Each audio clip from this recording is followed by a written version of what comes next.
The Vineyard Boise Church came to own this 22-acre space on the wings of an environmental miracle.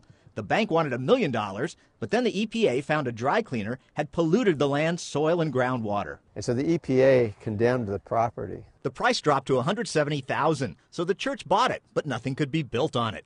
Then, according to Pastor Tri Robinson, church cleaner Ray Gallegos read about how the prophet Elisha had healed the waters with salt. He came to me and said, you know, I think that if we would put salt in these test holes on this property, that God would heal the water. They bought the salt. And we poured it in these holes and prayed over the holes, called the EPA, asked them to come and retest the water, and the water was pure. I think God was going green way before you guys. But despite this eco-miracle, Tri wouldn't preach about man's biblical, God-given duty to care for creation.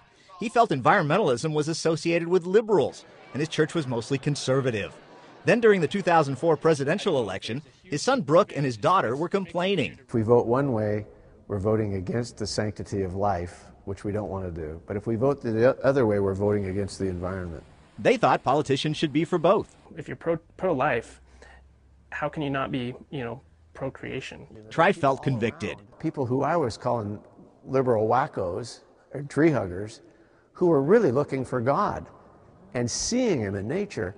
And because of my attitude towards them, I was literally pushing them away from the kingdom of God and from the gospel.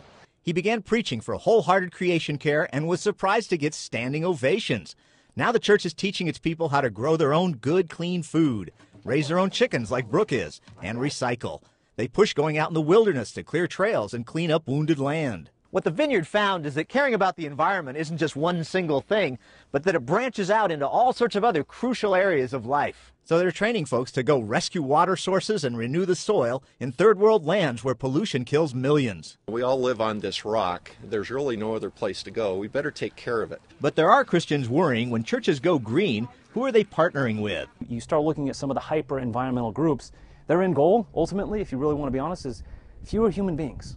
And they're putting the creation before the creator. And Ryan hopes they won't turn to government for environmental solutions, rules, and regulations. If you're adding all these onerous economic burdens and regulations, you're leading to less economic freedom, which ultimately will lead to less religious freedom and less political freedom. But Pastor Tri points out the green emphasis has showed dividends, especially spiritual ones. It gave us access to people that we had never had access to before. And church member Inga Johnson is a model to many of them for how to grow your own food and live simply in a non-wasteful way. I've always been attracted to small places. I love yard selling. I love thrift stores. I love reusing things. She turned her tiny yard into gardens, fruit trees and vines, fed by her own compost, bordered by her own rock collection. It's a very small yard, and so I use every space. She'll soon have urban chickens in this coop made mostly from free scrap lumber. Now I've been doing all the cutifying stuff. On the other side of the size scale is Pastor Tri's 80-acre spread in the mountains,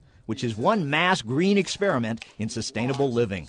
The hay feeds the cows feed the garden, and the chickens feed the garden, and one thing feeds the next thing until it finally feeds us. The whole house runs off of a wood stove. It has solar hot water. Horses, cows, sheep, geese, chicken, and ducks all run around a huge pesticide-free garden and vineyard. I figure a vineyard pastor should have a vineyard. Orchard and hay fields, all part of a church trying to live green, hoping all Christians will join them, and all together they'll change the earth for the better. Paul Strand, CBN News, Boise, Idaho.